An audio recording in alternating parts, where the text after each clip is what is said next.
We've introduced the idea of hypothesis testing and p-values through the one sample t-test, testing a hypothesis about a single mean. We're going to generalize that now to the idea of independent samples t-test or the two sample t-test, comparing the means between two groups. The mental image of an independent samples t-test is something like this. We need to have a research question that asks, how does the mean or the average of some continuous variable differ between two distinct groups? There's a typo on this slide. This shouldn't say binomial. It should say binary, some binary group variable. So you can think about, what is a variable that defines two groups of people? Well, maybe we might say that it's men and women. And what's a continuous variable we could compare the mean between two groups? I don't know, maybe it's something like BMI. And if you have this continuous testing variable and this discrete, binary variable, we could compare the mean BMI between men and women. And Tony, are we recording this? We are. Yeah. Can you think of an example of a research question we could answer with a independent samples t-test? Name something you can measure in people. How many people have brown hair? Okay, so how many people have brown hair? Does the proportion of men and women with brown hair differ? Great research question. It starts with the word does, has a question mark at the end. But brown hair is not a continuous variable. So it wouldn't work for an independent sample t-test. That could be something we could compare two proportions, and we're going to do that when we do the chi-square test. In order to do an independent samples t-test, we need a continuous outcome variable. Can you measure hair color on a continuous scale? How dark is your hair? Running from white to black? Maybe you could. Maybe the reflectivity or the albedo, ALBEDO, of somebody's hair. So think closely about what we need to do an independent samples t-test. I'm going to show you a cool example here from the literature. This is a guy named Brian Wansink, who did a lot of research on what he called mindless eating. How do the visual and the tactile cues in our environment tell us satiety and when we are full? And he did all sorts of cool studies. He would take Pringles and he would color code the fifth chip in every stack of Pringles. And when people were more cognizant of how many chips they were eating, they would eat fewer chips. He did a study where he brought students in for a Super Bowl party and he would give them all-you-can-eat wings. And on some tables, people's wings, the bones, the little midden would be cleared at the end of every once in a while. And at other tables, the bones were piled up, sort of evidence of how much people had eaten. And if you take the bones away, people will eat more because they're using some sort of cue in the environment of how much they've eaten. Anyway, he designed this study testing what he called the never-ending soup bowl. And with this little contraption, he drilled a hole in a table right here, and he ran this little tube that would go into a gigantic vat of soup, which sat on the other side of this wall. And every time you took a spoonful of soup, another spoonful of soup would fill it back up. And he wanted to see, would you eat more soup if you had a never-ending soup bowl relative to a normal bowl? So here are his two groups. And he would measure how much soup you consumed during that meal. So we have a binary variable, the normal bowl and the never-ending bowl. And then we have a continuous variable for how much soup you consumed.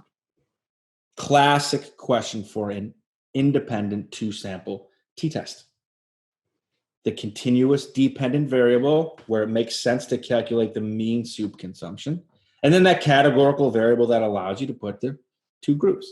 And your mental image would be something like, I know what I'm going to do. I'm going to take my data and I'm going to have group number one. And I'm going to look and see how much soup they consumed. Maybe we call it ounces of soup. And then I'm going to take group number two and I'm going to see how much soup they consumed. And I'm going to compare the mean of group one and group two. And so my null hypothesis will be, remember, the null hypothesis most of the time is that there's no difference, that there's nothing going on. So my null would be that the two bowls, the population of people who would have these bowls, not the specific people in the study, we can calculate that number, but that the population would be equal. Now, if you know that's the null hypothesis, then the alternative would have to be that the mean of, we'll call it the real bowl, and the mean of the endless bowl, remember the null is that they're equal, and the alternative is simply not the null. So in other words, not equal. So here's a research question. Does the mean soup consumption differ between the two situations? If I showed you that question, those dozen words, you would say, independent samples t-test. And how we do it is we take a bunch of people and we measure them with one and another group of people with the other, calculate the summary statistics. What's a statistic? It's a number that describes my data. So he had about 50 people in each group. He's got a mean of this group, X bar. He's got a mean of this group, X bar. Standard deviation of each group, how spread out they are. You can kind of picture this if you want. Here's the people in one group, mean is like 14.5. Here's the people in another group, mean is about 10. And then we can look to see, is this difference big enough that there is statistical significance? Or is it possible that this difference is just due to chance alone? Oh, it would be really nice if we just had a number that would say, what's the probability of getting this difference due to chance alone? Well, that's exactly what the p-value is. That's exactly what it is. So let's see how you would do this in Stata. The null hypothesis is that the mean of the two groups, the means are equal. And we summarize it with the test statistic. This is the t statistic for an independent samples t-test. Now, I don't want you to memorize these formulas. You don't have to be able to spit them out on an exam, but you have to understand a little bit about what's going on. From this point forward, you can think of t as it's some ratio of the signal, the difference, relative to the noise. And by noise, I mean they're like standard error, like how much does this stuff just bounce around by chance? So the signal, the numerator, the top of this would be, how big of a difference is there between the two types of soup? Here's the average in one group, here's the average in another group. And we saw it's something like 4.5, right? One group was 14.5, one group was 10. They're different. Those numbers are different. But again, we need to think about difference in terms of, is that difference perhaps due to random variability? And that's what the p-value, that's what the hypothesis test is for. Now, the denominator of the t statistic is some measure of noise or bouncing around, or how much randomly would this stuff do by chance. This is some measure of standard error. And in this case, it's standard error for the difference in means. Now, you remember the standard error of a mean? We said for the standard error of a single mean, we took the standard deviation of that population and we divided it by the square root of the sample size. Look at the denominator in your t statistic here. It's pretty similar, right? Here, we have the sample size. It's just that we have two different groups and we know that it's a slightly different sample size. And this, there's our square root right there, right? Square root of the sample size. And for the standard deviation, in this case, we use what's called the pooled standard deviation. And to the right, you see the formula, the pooled standard deviation. It just weights or takes into consideration how many are in each group and what the standard deviation is of each group. You plug all this in and you get a t statistic. In t, one number summary of what's going on here. What are my data? In this case, t is 3.1. I think I've said before, nobody's sitting around trying to memorize their t-tables, but if I had to make you guess, do you think this t statistic would be statistically significant or not?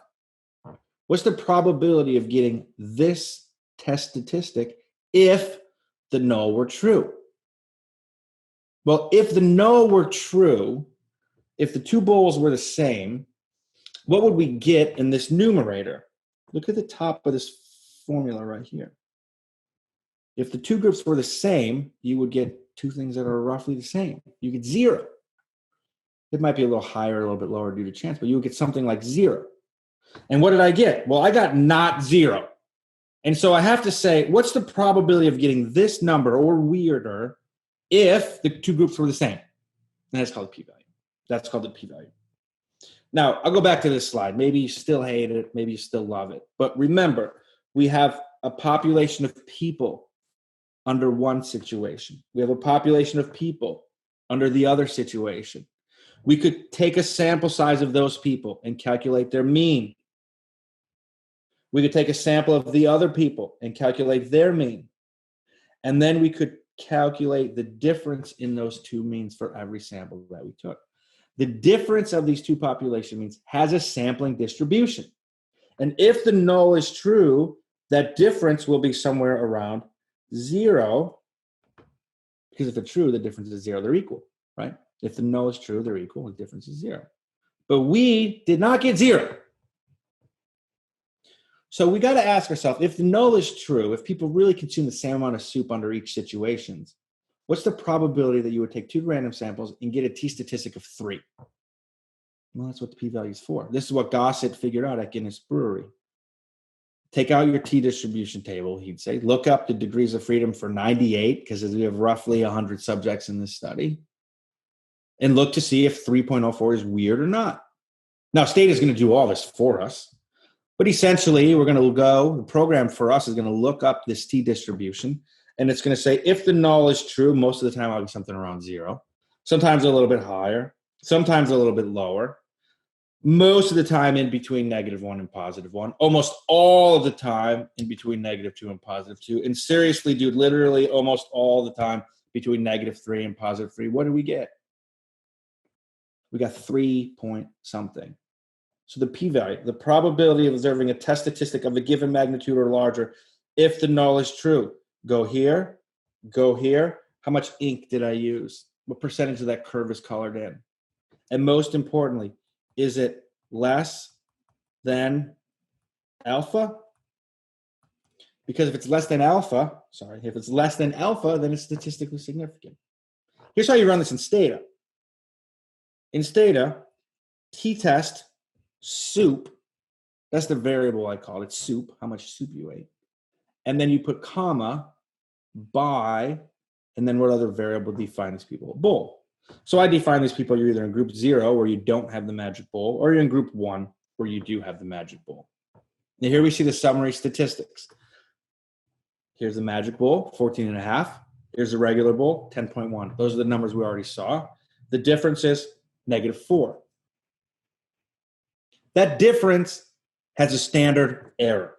And again, it's how much would you expect that difference to bounce around due to chance alone. Now, remember what the t-statistic is. T, let me see if I can write this. T is a ratio of, let's be vague first. T is a ratio of signal to noise. The signal here is this -4.4. So -4.4. And what's the noise? What's that bouncing around? It's 1.46. 1.46. Alexa, what's 4.4 divided by 1.46?